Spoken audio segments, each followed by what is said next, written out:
जैसे जैसे इंसान तरक्की कर रहा है, मजीद इनोवेशन के जरिए लोगों की जिंदगियों को आसान बनाता जा रहा है। और आज हम टेक्नोलॉजी के बेहद जदीद दौर में मौजूद हैं। ये 4K का ज़माना है, जब हमें वीडियो कॉलिंग के लिए, वीडियो स्ट्रीमिंग और रियल टाइम ऑपरेशंस के लिए इंतहाई तेज़ तरीन इंटरनेट और डाटा ट्रांसफ़र की ज़रूरत है। इसके बगैर हम मुस्तकबिल में, ख़ुसूसन टेक्नोलॉजी के मैदान में तरक्की नहीं कर सकते। इंटरनेट की स्पीड को जनरेशन में तकसीम किया गया है। फ़िलहाल आप आसानी के लिए ये समझ लें कि जी से मुराद जनरेशन्स हैं, और हर नई आने वाली जनरेशन पिछली जनरेशन से इम्प्रूव्ड और बेहतर होती है, फिर चाहे वो हार्डवेयर के इस्तेमाल के मुकाबले में हो, बैंडविड्थ के मुकाबले में, या फिर फ्रीक्वेंसी के मुकाबले में। अब तक 2018 तक हम 4G नेटवर्क इस्तेमाल कर रहे थे, जो 3G कनेक्शन से 10 गुना ज़्यादा था, और ये 700 मेगाहर्ट्ज़ से 6 गीगाहर्ट्ज़ की फ्रीक्वेंसी इस्तेमाल कर सकता है। फ्रीक्वेंसी वेव्स की एक स्पेशल रेंज होती है जो डाटा कनेक्शन की डिवाइसेस और टावर्स इस्तेमाल करते हैं।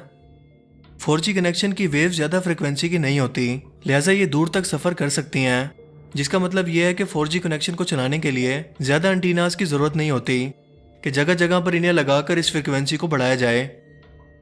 अब जो अगली जनरेशन की बारी है वो है 5G टेक्नोलॉजी, जिसके लॉन्च को लेकर पूरी दुनिया में अचानक दुनिया भर में तनकीद का निशाना बनाया जाने लगा। हालांकि ये 4G कनेक्शन से 1000 गुना ज़्यादा बेहतर है और 30 गीगाहर्ट्ज़ से लेकर 300 गीगाहर्ट्ज़ की फ्रीक्वेंसी इस्तेमाल करता है, जो 20 GB पर सेकंड की रफ्तार हासिल कर सकती है। यानी इसकी मदद से आप 1 सेकंड के अंदर 20 GB का डाटा डाउनलोड या अपलोड कर सकते हैं, जिसका मतलब यह है कि आप अपने तमाम ऑपरेशन रियल टाइम में कर सकते हैं। रियल टाइम से मुराद आप ये ले लें कि दुनिया के किसी और कोने में मौजूद हज़ारों किलोमीटर दूर मौजूद डिवाइस को आप इंटरनेट की मदद से उसे बिना रुके हर 1 सेकंड के लिए कंट्रोल कर सकते हैं, जो कि 4G में मुमकिन नहीं था। अब आप खुद इमेजिन कर सकते हैं कि यह टेक्नोलॉजी आने वाले वक्तों में किस तरह हैरत अंगेज तरीके से दुनिया को बदल सकती है, और ख़ास तौर पर मिलिट्री, एविएशन और हेल्थ केयर जैसे शोबों में बहुत ज़्यादा फ़ायदेमंद होगी। इसकी बैंडविड्थ भी बहुत ज़्यादा है, यानी इससे एक ही वक्त में बहुत ज़्यादा लोग जुड़ सकते हैं, जबकि 4G में ये लिमिट बहुत कम थी। इसके अलावा इसमें डिले फासला, यानी इन वेव्स को डिवाइस से लेकर सोर्स तक पहुंचने में जो वक्त लगता है, और वो इंटरनेट की स्पीड को कम करता है। 4G कनेक्शन में इसकी लिमिट 50 मीटर पर सेकंड थी, जबकि 5G में ये 1 मीटर पर सेकंड है, यानी ना के बराबर। इन सब हैरत अंगेज फ़ायदों के बावजूद आखिर क्या वजह है कि इसे दुनिया भर में तनकीद का निशाना बनाया जा रहा है, और दुनिया के 40 ममालिक के 215 साइंटिस्ट ने यूनाइटेड नेशन को स्पेशल खत लिखा है कि दुनिया भर में फौरी तौर पर 5G के अमल दरामद को किसी भी तरह से रोका जाए। इसके अलावा उन्होंने FCC को भी खत लिखा है कि वो 5G टेक्नोलॉजी पर अमल दरामद से पहले सेहत के मसाइल और तहफ़्फ़ुज़ात को दूर करे। दरअसल हुआ कुछ यूं कि अमेरिका में तजर्बाती तौर पर 2 चूहों को 5G इलेक्ट्रोमैग्नेटिक फील्ड में 2 साल के अरसे तक रखा गया, ताकि पता चलाया जा सके कि 5G रेडिएशन के असर में रहकर इंसानी जिस्म पर क्या असरात होते हैं। और नताइज में देखा गया कि अचानक ही इन चूहों के दिमाग, नर्वस सिस्टम, दिल और तौलीदी निज़ाम यानी रिप्रोडक्शन सिस्टम में तब्दीलियां होना शुरू हो गईं, जिसने साइंटिस्ट को परेशानी में डाल दिया। और यूं मजीद तजर्बात से पता चला कि 5G टेक्नोलॉजी बहुत लो फ्रिक्वेंसी इलेक्ट्रोमैग्नेटिक वेव्स को इस्तेमाल करती है, जो ज़्यादा दूर तक सफ़र नहीं कर सकती। लिहाजा इसके लिए हर कुछ फासले पर एंटीनास की ज़रूरत है, जिसके नतीजे में ज़्यादा से ज़्यादा लोग इन 5G इलेक्ट्रोमैग्नेटिक रेडिएशन के असर में रहेंगे। लिहाजा 5G इलेक्ट्रोमैग्नेटिक रेडिएशन इस्तेमाल करने वाले टावर्स और इन्हें मौसूल करने वाले मोबाइल फ़ोन इंसानों के अंदर स्ट्रेस यानी डिप्रेशन, स्पर्म्स की कमी, दिमागी मसाइल और इंसानी DNA स्ट्रक्चर के लिए इंतहाई तबाहकुन है, जो कैंसर की वजह भी बन सकते हैं। और मज़ीद ये कि सिर्फ इंसान ही नहीं बल्कि जानवर और पौधे भी इससे मुतासिर होंगे।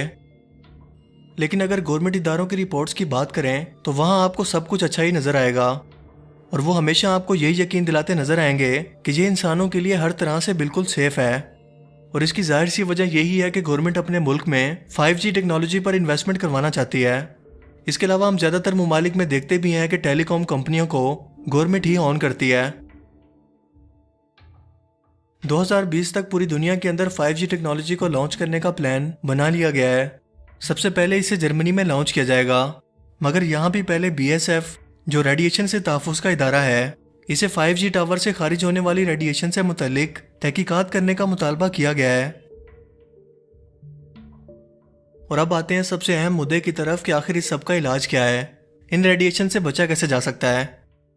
एक बात तो हकीकत है कि इस टेक्नोलॉजी के बगैर फ्यूचर में तरक्की किसी तरह से मुमकिन नहीं, क्योंकि ये वक्त की ज़रूरत है।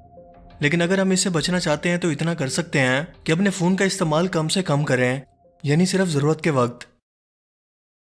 इसके अलावा रेडिएशन डिटेक्टर का इस्तेमाल करें, जो आपको ये बताएगा कि आप जिस एरिया में रह रहे हैं वहाँ इन रेडिएशन का इफेक्ट कितना है।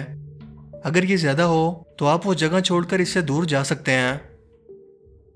इसके अलावा आप इसके खिलाफ एक ऑनलाइन पिटीशन भी साइन कर सकते हैं, जिसमें इस बात पर फोर्स किया जाए कि इस टेक्नोलॉजी की इम्प्लीमेंटेशन से पहले इंसानी सेहत को मद्देनजर रखते हुए एक सर्वे किया जाए, ताकि इंसानों को इस टेक्नोलॉजी की कीमत अपनी जानें देकर ना चुकानी पड़े। इसके अलावा आप इस बारे में क्या सोचते हैं, अपनी कीमती राय का इजहार कमेंट सेक्शन में ज़रूर कीजिएगा।